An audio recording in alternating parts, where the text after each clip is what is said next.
Los años 90 evocan emociones de cariño y nostalgia para muchos.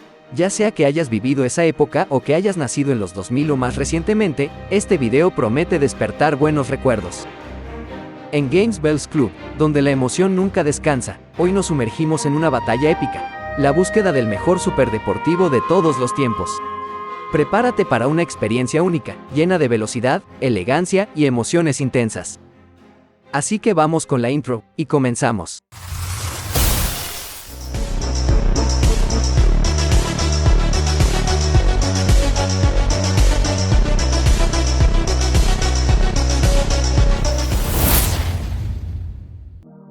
Aunque la búsqueda del mejor superauto se remonta a los años 80, podemos trazar sus raíces aún más atrás, hasta los vibrantes años 60.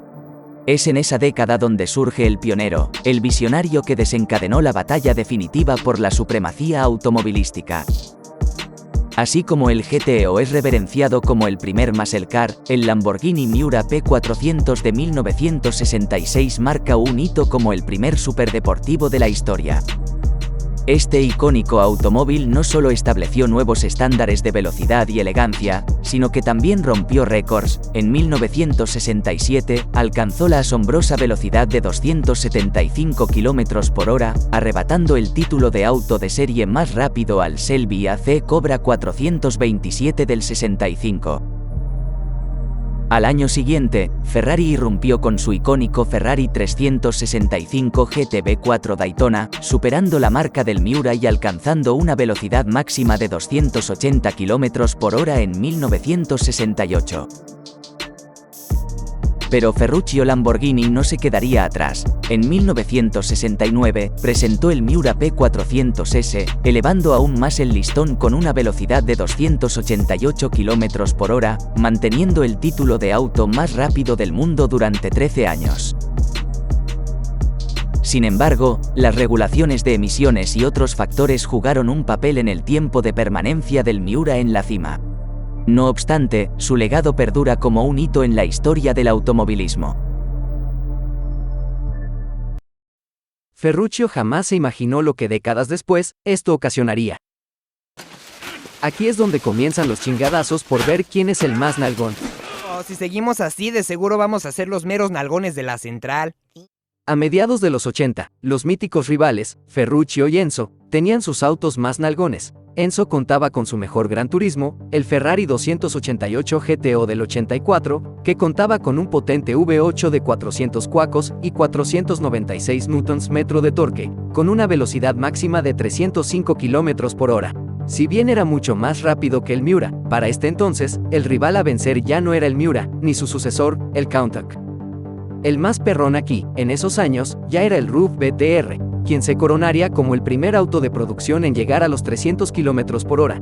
Realmente eran 305 km por hora, la velocidad que alcanzaba este RUF.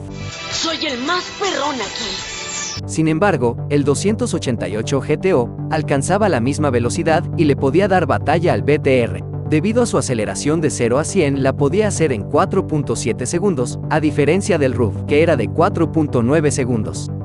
Y contando pequeños y sutiles detalles en sus interiores, manejo y vanguardia, el Ferrari se posicionó como el mejor superdeportivo hasta el momento.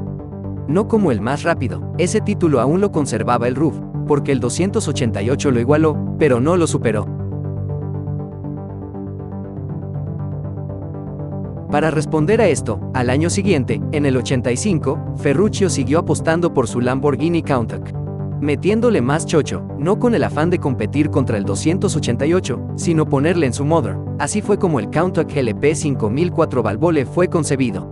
Tristemente, se comió un sándwich de humillación con excremento, ya que a pesar del motor de 12 cilindros en V, con 449 caballos de fuerza que tenía el Lambo, y el cual era más potente que el del 288 de Ferrari, solo alcanzaba una velocidad máxima de 295 km por hora, 10 km por hora menos que el Ferrari, y tenía un 0 a 60 millas por hora en 4.9 segundos, quedándose 2 milésimas atrás que el 288.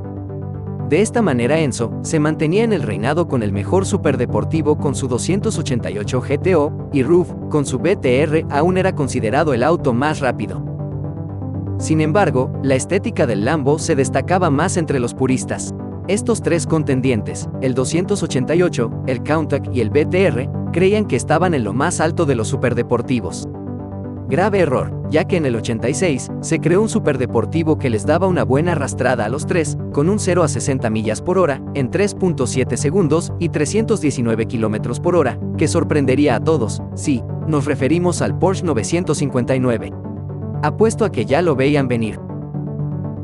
El Porsche 959 fue el primer superdeportivo en contar con una tracción en las 4 ruedas, ya que el 959 estaba pensado para la categoría Grupo B, y para esas carreras tenía que ser un auto homologado para las calles para poder participar en dicha competencia. Así que sí, Porsche se decidió a participar en la categoría Grupo B con el 959, pero logró más que eso. Porsche cayó bocas, y les dio una lección a todos de cómo se fabrica un superdeportivo. Enzo, emocionado por su 40 aniversario y emperrado tras la humillación que le propinó Porsche, Ferrari comenzó a desarrollar una de las leyendas hechas auto, el legendario F40, el cual salió en el 87, que al igual que el 288 contaba con un bello V8, pero desarrollaba 471 caballotes y 577 Nm de torque, un 0 a 60 millas por hora en 4.1 segundos, más una velocidad máxima de 325 km por hora.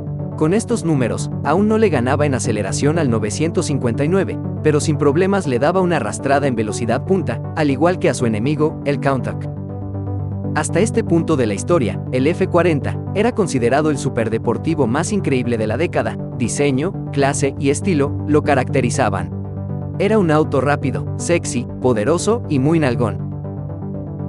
Sin embargo, y a pesar de que le dio una arrastrada en velocidad hasta al BTR, el F40 no ostentaría el récord de velocidad, porque ese mismo año en el 87, Roof lo hizo de nuevo. ¡Wow! Roof tomó un 911 Carrera 3.2 y le metió su magia, creando un verdadero monstruo, el Roof CTR Yellowbird, que lo único que ese auto ya tenía de Porsche era solo la plataforma y el caparazón. El CTR aceleraba a 60 millas por hora en 3.6 segundos y alcanzaba una máxima de 342 km por hora. El Yellowbird destrozó los récords de velocidad que anteriormente tenía el 959, por eso el F40, con sus 325 km por hora, no gozó del récord del auto más rápido del mundo. Pero sí conservaría el título del mejor superdeportivo de los años 80. En el 88, Lamborghini respondió con un nuevo Countach, el 25 aniversario, que contaba con algunos cambios estéticos, pero nada que fuera trascendental dentro de esta guerra de superdeportivos. Aún conservaba sus 295 km por hora, con el mismo V12, hasta parecía como si Lamborghini ya no quisiera seguir compitiendo ni contra Ferrari, ni para consagrarse como el más nalgón. Aparentemente, porque Lamborghini seguía produciendo bastante billete, lo cual le ayudaría a financiar su siguiente superdeportivo. Pero no nos adelantemos, algunas otras marcas comenzaron a escuchar sobre esta competencia, por tener el mejor superdeportivo, y ser los más nalgones. Así que intentaron adentrarse en la competencia. En el año 88 una marca francesa, ¡Qué elegancia la de Francia! también quiso subirse al ring de los superdeportivos. Se trataba de Peugeot, con su prototipo, el Oxia, que era un concept que prometía 350 km por hora, montando un potente V6 de 680 corceles y 730 Nm. Proyecto que no se concretó, pero de haberse llevado a cabo, hubiera obtenido el récord de velocidad en ese entonces, arrebatándoselo a Roof de las manos. Tristemente para ellos, esto jamás ocurrió. Y el Oxia solo pasó a ser una anécdota para la marca. Alguien que sí se animó en el año 89 fue una marca nipona muy famosa. Se trataba de Hyoto, y su superauto, el Caspita, que seguramente la pronunciación está mal, pero era un poderoso auto que para su primera generación contaba con un motor Subaru Boxster de 12 cilindros, el cual pasó sin pena ni gloria. Pero para su segundo modelo, el Hyoto Caspita Mark II, quitaron el 12 cilindros Boxster y colocaron un más eficiente V10, que entregaba 577 caballos y hacía un 0 a 60 en 4.7 segundos. Su velocidad máxima estaba en 320 km por hora. Sin duda, un auto respetable, estuvo por arriba del Porsche 959 y del Lambo Countach en velocidad máxima, pero le faltó mucho para poder contra el poder del F40 o el Yellowbird. A pesar de esto, le faltó mucho para convertirse en el mejor superdeportivo. Recuerden que para ostentar este título no solo se trataba de tener la mejor velocidad punta, esto iba más allá de eso. Para ser considerado el mejor superdeportivo, según en el manual no escrito, era un conjunto de todo el auto, su esencia, su potencia, su diseño, su aceleración y velocidad, y hasta ese momento, no había quien pudiera chingarse al Ferrari F40. Para esas fechas, de finales del 89 y comienzo de los 90, ya muchas marcas se habían montado al ruedo, y comenzó con la era de los superdeportivos. En 1990, Lamborghini lanzó su nuevo auto que reemplazaría al Countach, el Lamborghini Diablo, el cual portaba un motor V12 de 485 caballos y 579 Nm de torque, hacía un 0 a 100 en 4 segundos y tenía una velocidad máxima de 325 km/h. Sin duda, con esos números no le podía ganar al Roof, quien aún ostentaba el récord del más rápido con el Yellowbird, pero Ferruccio lo que quería era ganarle al Ferrari F40. Esa era su meta hasta el momento. Y el Diablo lograba tener un mejor desempeño que el F40, aunque la velocidad máxima era la misma, la aceleración del Diablo era superior a la de Ferrari. Aquí la opinión se dividía entre la prensa y el público en general, algunos preferían al F40 y otros al Diablo. Aquí entre nosotros, para ti, ¿cuál era mejor? Ese mismo año, un nuevo auto apareció para romper madres. Esta marca ya tenía su concept, el WX8, haciéndole todas las pruebas posibles desde años atrás, y para 1990, lanzó de manera oficial el Vector W8. Este monstruo contaba con un V8 increíblemente poderoso, con doble turbo, un increíble 0 a 60 millas por hora en 3.8 segundos, y una velocidad máxima de 350 km/h, y la variante Wigert alcanzaba 353 km/h. Quedando como el controversial rey de los superdeportivos, y digo controversial, porque hay muchos rumores detrás de su desempeño. Aunque oficialmente el Vector W2 de 1978 demostró llegar a 389 km/h, y por no ser un auto de serie, sino un concept funcional, no se le reconoció como tal. Un poco de lo mismo se atribuyó al W8, ya que estos automóviles eran producidos únicamente bajo pedido, lo que los excluía de la categoría de automóviles de producción convencional. Como resultado, las unidades existentes son tan raras como unicornios en todo el mundo. Esta exclusividad limitada impidió que fuera reconocido como el automóvil más rápido de serie o el mejor superdeportivo de su época. Aunque ciertamente distaba mucho de ser el mejor superdeportivo, su diseño estaba centrado en la eficiencia máxima, careciendo del impacto visual que tenían modelos como el F40 o el Diablo. En 1991, el escenario de los automóviles deportivos estaba repleto de máquinas con prestaciones impresionantes. Desde el Lotus Esprit Sport 300 en el Reino Unido hasta el Corvette C4 en Estados Unidos, y pasando por el Venturi 300 Atlantique en Francia, la competencia era intensa. Audi intentó ganarse un lugar entre los grandes con el Audi A-Bus, un concepto ambicioso que, desafortunadamente, nunca llegó a la producción en serie. Mientras tanto, BMW, en colaboración con Ital Design, dio vida al Nazca C2, un automóvil que, si bien existía en ese momento, no logró alcanzar su máximo potencial. En el año 1991, dos marcas lanzaron automóviles que generaron un gran revuelo en la industria automotriz. Por un lado, CZ presentó al mundo el CZ V16T, un automóvil que se asemejaba mucho al Diablo de Lamborghini, pero con la distinción de contar con un imponente motor V16. Este motor entregaba una potencia de 540 ponis de potencia y 542 Nm de torque, todo ello combinado con una caja de cambios de 5 velocidades.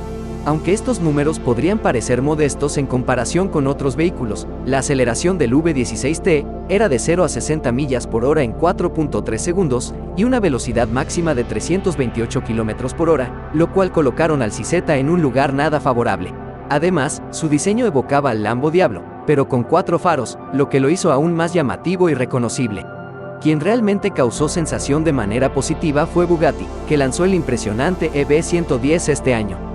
Este automóvil fue un gran éxito para Bugatti, equipado con un potente motor V12 de 560 caballos y 611 Nm de torque.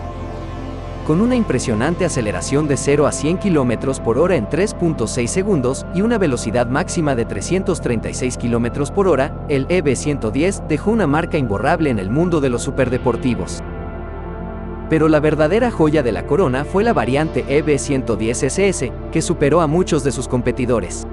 Con una aceleración de 0 a 60 millas por hora en 4.4 segundos y una velocidad máxima de 348 km por hora, el EB110 SS dejó claro que Bugatti estaba de vuelta en el juego, estableciendo nuevos estándares de rendimiento y prestigio en la industria automotriz. El EB110 SS estaba prácticamente diseñado para poner arrastradas, y logró superar a sus rivales, incluso al poseedor del récord de velocidad, al RUF Yellowbird. En los años 90, el Jaguar XJR15 se destacó como un verdadero monstruo automovilístico, equipado con un poderoso motor V12 de 450 caballos de fuerza.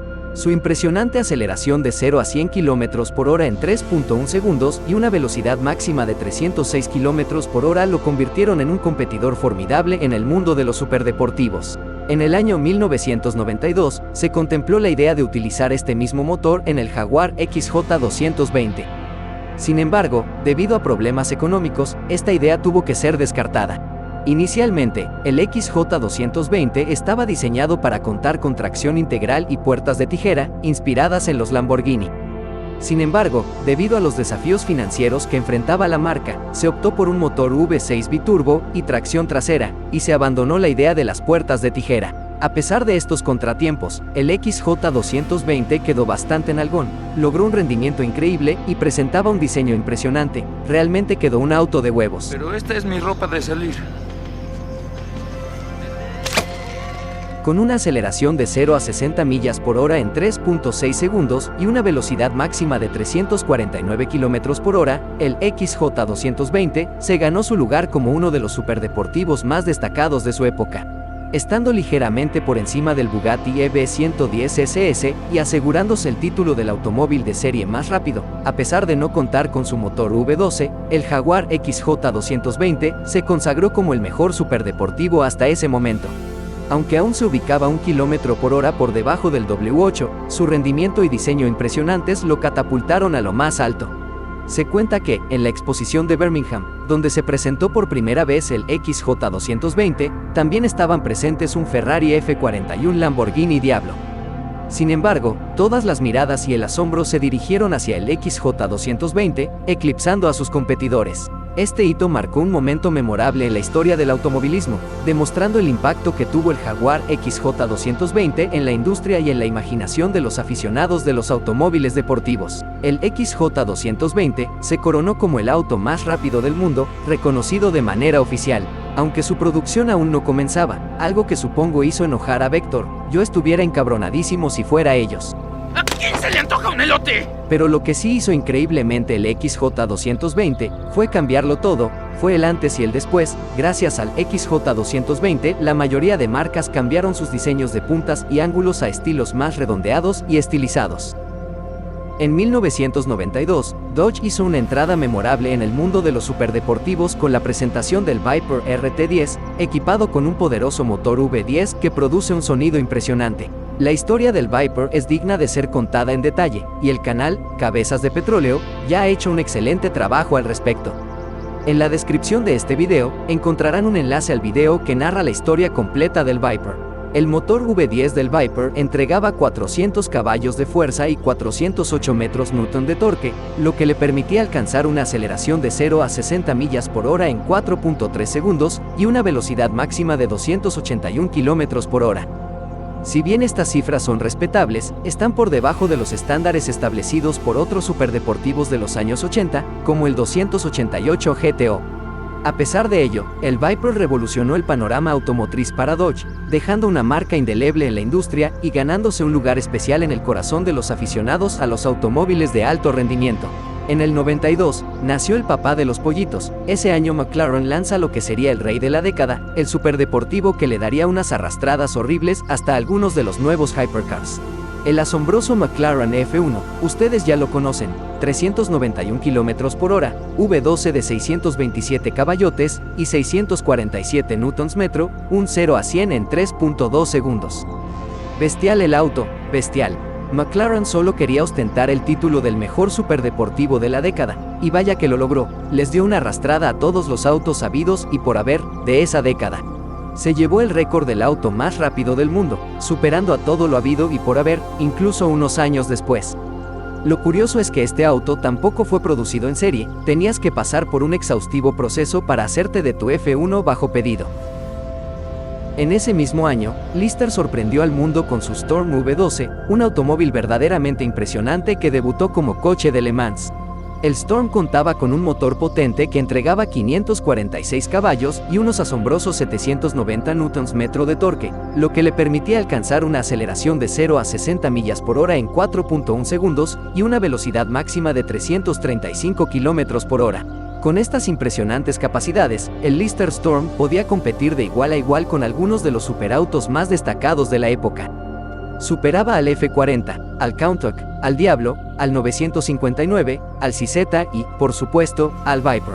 Sin embargo, a pesar de sus logros, el Lister Storm estaba lejos de ser considerado el mejor superdeportivo y aún más lejos de ser el más rápido. En 1993, Isdera presentó uno de sus automóviles más destacados, el Commodore 112i, que algunos afortunados pudieron probar en el popular videojuego Need for Speed 2 en la consola PlayStation. Este automóvil estaba equipado con un potente motor V12 de Mercedes-Benz que desarrollaba impresionantes 619 cuacos, lo que le permitía alcanzar los 100 km por hora en 4.7 segundos, un tiempo ya muy lento para la época. Sin embargo, su verdadero punto fuerte radicaba en su impresionante velocidad máxima de 351 km por hora, aunque se decía que el motor tenía el potencial de alcanzar hasta 370 km por hora. Existe un rumor intrigante que sugiere que este automóvil fue la respuesta de Mercedes-Benz al motor de BMW utilizado en el McLaren F1. Según este rumor, en algunas pruebas realizadas por Mercedes-Benz, el motor del Commodore 112i fue llevado al límite, y supuestamente demostró ser capaz de alcanzar velocidades de hasta 430 km por hora. Sin embargo, el mayor desafío en ese momento era el tema del enfriamiento del motor, lo que podría haber limitado su rendimiento en situaciones reales de conducción. Aunque este rumor no está respaldado por fuentes confiables, añade un aura de misterio y emoción al legado del Isdera Commodore 112i.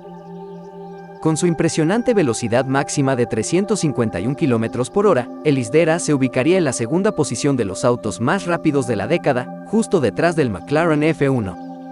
Este logro es notable, especialmente teniendo en cuenta que supera por 1 km por hora al Vector W8.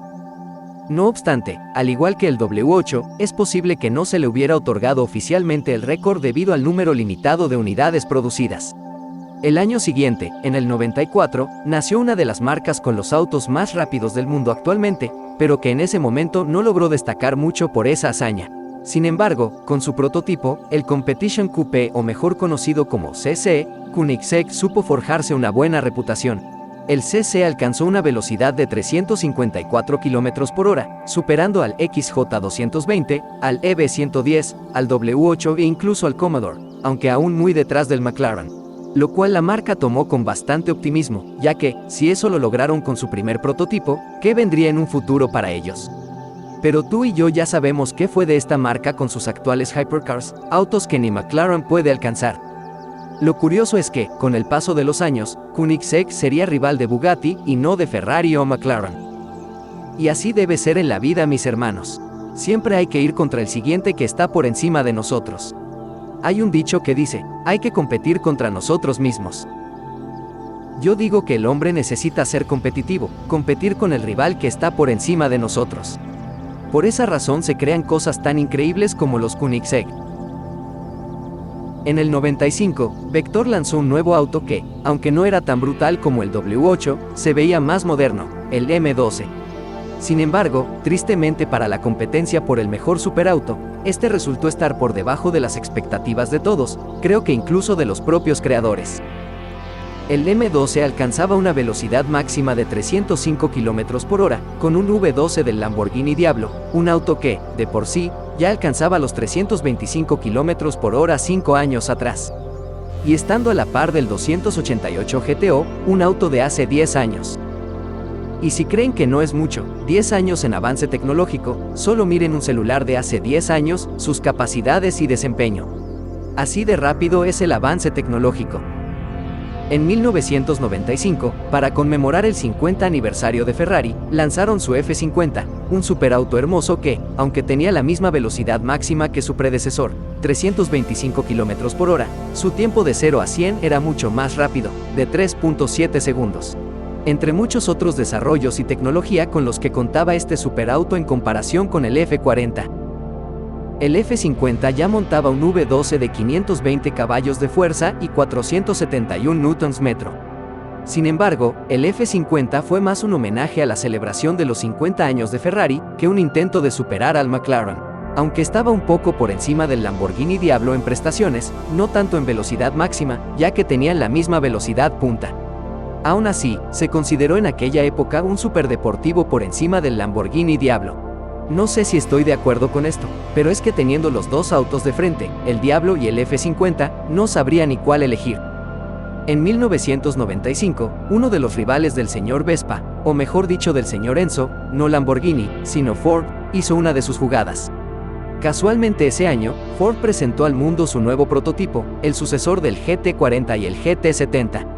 Su nombre, Ford GT90. Este monstruo americano contaba con un colosal V12 de 790 caballos de fuerza y 895 Nm. El GT90 era capaz de acelerar de 0 a 100 en impresionantes 3.1 segundos y alcanzar una velocidad máxima de 379 km por hora, aunque se mencionaba que realmente alcanzaba los 407 km por hora. Sin duda, un monstruo que podría haber desafiado al McLaren F1.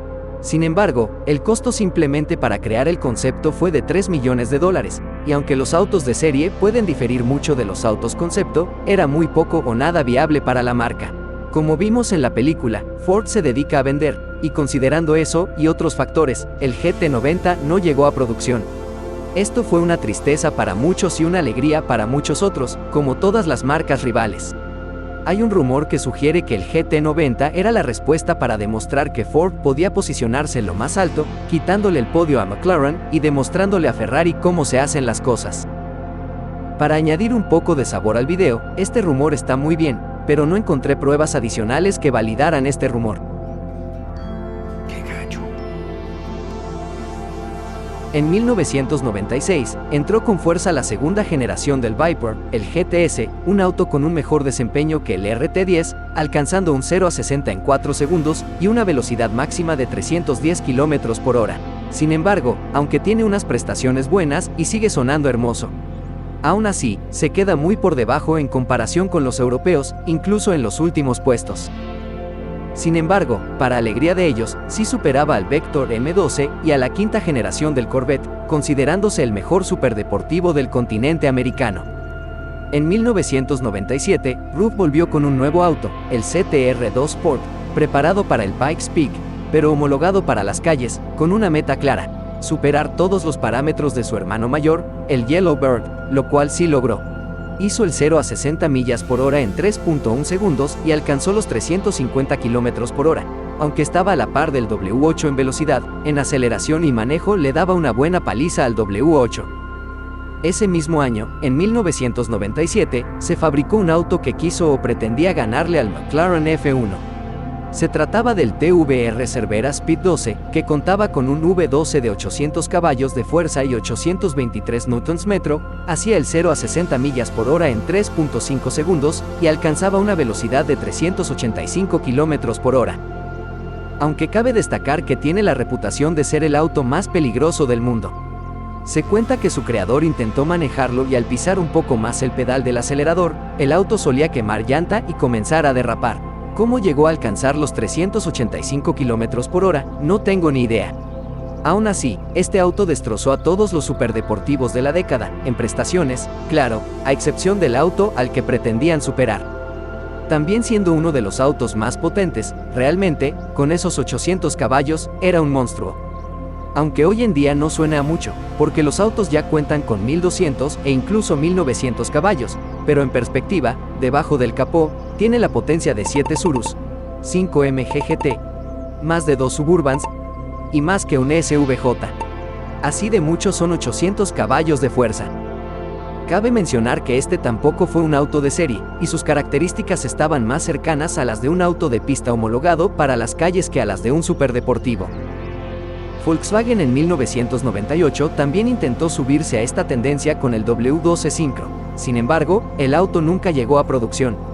Este auto iba a contar con un motor W12, valga la redundancia. El auto tendría 600 caballos de fuerza, una aceleración de 0 a 100 km por hora en 3.5 segundos y una velocidad máxima de 350 km por hora. Números bastante buenos, pero nada en comparación con otros autos de la época. Y eso es todo. ¿Qué les pareció esta increíble historia donde el McLaren F1 se llevó el título al mejor superdeportivo de los 90? Supongo que algunos ya esperaban ese resultado, pero la historia de esta batalla debía ser contada. Espero que les haya gustado la historia tanto como a mí, ya que, de verdad, en cada nuevo dato que descubría, yo me emocionaba solo. Yo esperaba que el video fuera más corto, creo salió más largo de lo previsto. Aún así, gracias por los que llegaron hasta el final. Nos vemos en un próximo video.